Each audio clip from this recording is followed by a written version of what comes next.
నమస్తే అండి, నేను రజా. రీసెంట్గా బడ్జెట్లో నిర్మలా సీతారామన్ గారు ఒక సెన్సేషనల్ న్యూస్ని అయితే చెప్పారు కదా, 12 లక్షల వరకు ఇన్కమ్ ట్యాక్స్ కట్టాల్సిన పని లేదని. అయితే ఇప్పుడు కొత్త చిక్కులు వచ్చి పడ్డాయి. ప్రతి నెల ₹1,00,000 చొప్పున మనం సంపాదిస్తే 12 నెలలకి 12 లక్షలు అయితే అవుతుంది. అయితే మరి 12 లక్షలు వస్తాయి కదా, 12 లక్షల వరకు ట్యాక్స్ కట్టాల్సిన పని లేదన్నారు కదా, మరి నెలకు ₹1,00,000 చొప్పున వస్తే కనుక ట్యాక్స్ ఫైల్ చేయాలా అని చెప్పేసి ఒక డౌట్ అయితే ఉంటుంది. ఎస్, మీరు ట్యాక్స్ ఫైల్ చేయాల్సిందే. ఎందుకంటే మీరు జీరో ట్యాక్స్ని ఫైల్ చేస్తున్నట్టు వాళ్ళకి చూపించాలి. సో అది ఏంటి, దాని కథ ఏంటి, చేయకపోతే ఏమవుతుంది అని దానికి సంబంధించి పూర్తి వివరాలు ఇప్పుడు చూద్దాం. 2025 కేంద్ర బడ్జెట్లో ఆదాయపు పన్ను ఇన్కమ్ ట్యాక్స్ సంబంధిత ఏవైతే మార్పులు ఉన్నాయో ఇవి మధ్యతరగతి ప్రజలకైతే ఒక అత్యద్భుతం అని చెప్పాల్సిందే. అయితే 12 లక్షల కంటే 12,75,000 కంటే ఎక్కువ సంపాదిస్తే మాత్రం మళ్ళీ జీరో, ఎప్పుడైతే 4 లక్షల నుంచి ఉంటుందో వాటన్నిటికీ ట్యాక్స్ పే చేయాల్సి ఉంటుంది అనమాట. 12 లక్షల తర్వాత నుంచి ట్యాక్స్ వేయరు. 12 లక్షలు దాటి మీరు కనుక సంపాదిస్తా అంటే మళ్ళీ 4 లక్షల కాడ నుంచి స్టార్ట్ చేస్తూ ఉంటారు ట్యాక్స్ స్లాబ్ రేట్స్ ప్రకారం. అయితే నెలకు 1,00,000 సంపాదించే వ్యక్తులు తమ ఆదాయంపై ఆదాయ పన్ను చెల్లించాలా, ఇన్కమ్ ట్యాక్స్ ఐటీఆర్ దాఖలు చేయాలా అనే ప్రశ్నలు అయితే ఉత్పన్నమవుతున్నాయి. సో ఈ ప్రశ్నలకు సంబంధించి చూసుకుంటే కనుక కొత్త పన్ను విధానం న్యూ ట్యాక్స్ రెజిమే ప్రకారం చూసుకుంటే కనుక 25 బడ్జెట్ ప్రకారం కొత్త పన్ను విధానంలో పన్ను మినహాయింపు పరిమితి వచ్చేసి 12 లక్షల వరకు ఉంటుంది. కాబట్టి అదనంగా ₹75,000 వరకు స్టాండర్డ్ డిడక్షన్ కూడా అందుబాటులోకి అయితే తీసుకొచ్చారు. సో దీంతో మొత్తం ₹12,75,000 వరకు మీకు సంవత్సర ఆదాయం ఉంటే గనక ఎట్టి పరిస్థితుల్లో మీరు పన్ను చెల్లించాల్సిన పని లేదు. అయితే పాత పన్ను విధానం కూడా చూసుకుందాం. ఈ పాత పన్ను విధానంలో సెక్షన్ 80C, 80D వంటి వివిధ మినహాయింపులు అయితే అందుబాటులో అయితే ఉంటాయి అనమాట. అయితే పన్ను మినహాయింపు పరిమితి మాత్రం 5 లక్షల వరకు మాత్రమే ఉంటుంది. అందువల్ల నెలకు ₹1,00,000 సంపాదించే వ్యక్తులు పాత పన్ను విధానంలో మాత్రం పన్ను చెల్లించాల్సి ఉంటుంది.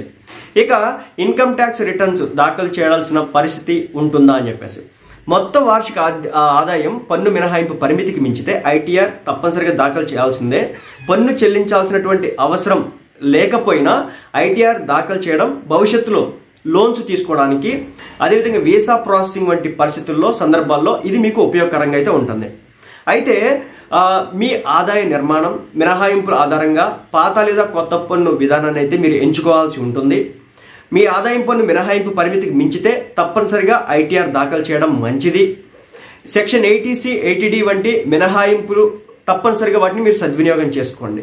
మొత్తంగా నెలకు ₹1,00,000 సంపాదించేటటువంటి వ్యక్తులు తమ ఆదాయ నిర్మాణం మినహాయింపులు ఆధారంగా పన్ను విధానం ఎంచుకోవాల్సి ఉంటుంది.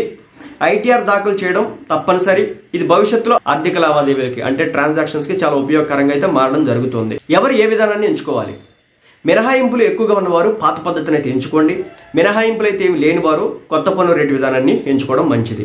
ఇక పన్ను చెల్లించకపోతే ఏమవుతుంది? ఇన్కమ్ ట్యాక్స్ చెల్లించకపోతే కొన్ని ముఖ్యమైన సమస్యలు అయితే వస్తాయి. పెనాల్టీలు పడతాయి అనమాట. దాదాపు ₹1,000 నుంచి ₹10,000 వరకు పడడానికి అయితే అవకాశం ఉంది. అదేవిధంగా నోటీసులు కూడా ఇంటికి వస్తాయి. లోన్ సమస్యలు కూడా చాలా ఉంటాయి.